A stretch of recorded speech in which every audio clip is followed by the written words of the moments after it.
It should be noted that before any tests, a good medical evaluation is needed to decide which tests will be most useful for that particular person. Otherwise, it may be a wastage of resources and the needed result may not be obtained. In general, tests are most useful when there is an intermediate probability of disease. When there is a low probability, a positive result could be false positive. Similarly, when the probability is high, a negative result may be a false negative.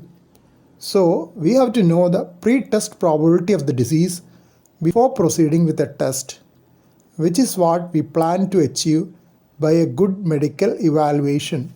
One of the first tests to be done when heart disease is suspected is an ECG, which records the electrical activity of the heart. Though it was started over a century back, it is still one of the best tests to diagnose a heart attack at the bedside. It does have its limitations.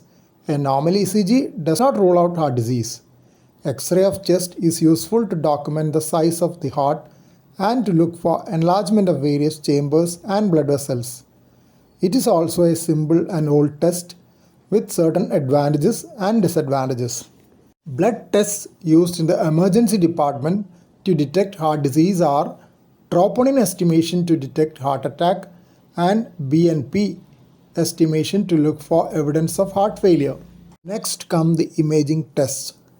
Ultrasound study of the heart is known as echocardiography, which can detect the function of the heart and structural abnormalities of the heart, major blood vessels and heart valves. It is now available in portable mode at bedside. Cardiac computed tomography or cardiac CT is the next imaging test which can be done at the radiology suite. An advanced form of cardiac CT is CT coronary angiography. Magnetic resonance imaging, MRI or CMR, cardiac magnetic resonance imaging, is yet another advanced mode of cardiac imaging.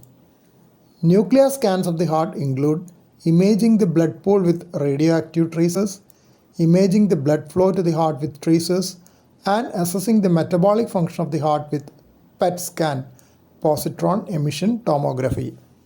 Holter monitoring and treadmill tests are different forms of ECG evaluations in different settings.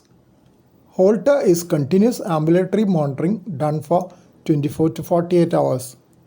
Treadmill test is exercise ECG done with a computerized treadmill which monitors and records the ECG during gradual, stage-wise increasing speeds of the treadmill. Electrophysiology study is an invasive form of ECG in which leads are introduced into the heart through blood vessels and recording of the electrical activity from various sites of the heart done from inside. Gold standard for diagnosing coronary artery disease is coronary angiography. Allied tests to coronary angiography are coronary intravascular ultrasound (IVUS), fractional flow reserve (FFR), and optical coherence tomography (OCT).